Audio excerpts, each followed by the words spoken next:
સુરતની કાપોદ્રા પોલીસને મહત્વની સફળતા હાથ લાગી છે। કાપોદ્રા વિસ્તારમાં ફર્નિચરમાં કામ કરતા ઈસમને લૂંટી લેનારને પકડવામાં સફળતા મળી છે।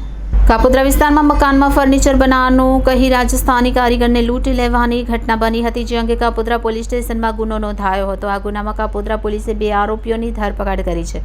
ડિજિટલ કરન્સીના યુગમાં લૂંટારુઓ પણ સ્માર્ટ બની ગયા હોય તેવો કિસ્સો સામે આવ્યો છે। સુરતના કાપોદ્રા પોલીસ સ્ટેશન વિસ્તારમાંથી ફર્નિચરના વેપારીનું અપહરણ કરવામાં આવ્યું હતું।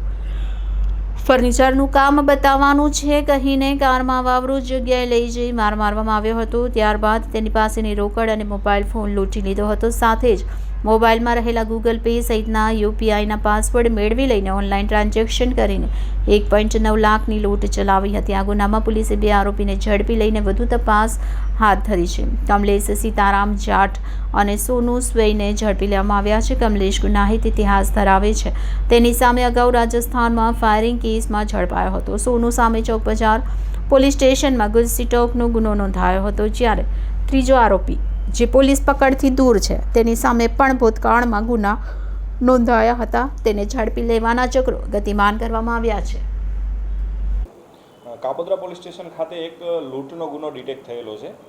લૂંટના ગુનાની હકીકત એવી છે કે આ કામના ફરિયાદી શ્રી દેવીલાલ સુથાર, જેઓ ફર્નિચર બનાવવાનું કામ કરે છે, તેને આજથી 1 મહિના પહેલાં એક અજાણ્યા મોબાઈલ નંબર ઉપરથી ફોન આવેલો કે ભાઈ અમારે એક ફર્નિચરનું મકાનમાં કામ કરવાનું છે, જેથી તમે આવો।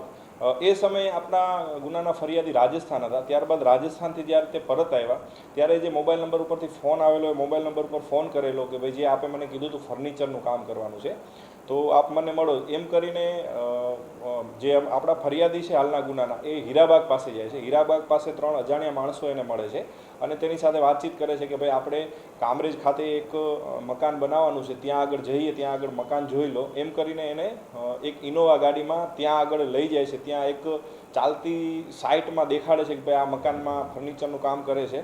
એ દરમિયાન એને મારકૂટ કરે છે, એનો મોબાઈલ જટી લે છે અને મોબાઈલમાંથી જે ગૂગલ પે અને પેટીએમના QR કોડ અને યુઝર પાસવર્ડ લઈ લે છે અને જુદા જુદા એકાઉન્ટોમાં ટ્રાન્સફર કરે છે। એમ કુલ 99,000 રૂપિયાનું ટ્રાન્સફર કરે છે એક મોબાઈલ અને એના ખીચામાં જે 100 રૂપિયા હોય છે એની લૂંટ ચલાવે છે। આ મુજબનો ગુનો કાપોદ્રા પોલીસ સ્ટેશનમાં દાખલ થયેલો। ત્યારબાદ આ ગુનાને ડિટેક્ટ કરવામાં આવેલો અને હાલ કુલ 2 આરોપી આ ગુનાના કામે પકડેલા છે, એક કમલેશ સીસારામ જાટ અને એક સોનુ સ્વૈન। આ બંને આરોપીની ખૂબ જ ગુનાહિત ઇતિહાસ ધરાવે છે। જે મુખ્ય આરોપી છે કમલેશ, એના ઉપર રાજસ્થાનમાં ફાયરિંગનો ગુનો દાખલ થયેલો છે, લાલગેટ પોલીસ સ્ટેશનમાં 307નો ગુનો દાખલ થયેલો છે, તડીપાર પણ થયેલો છે।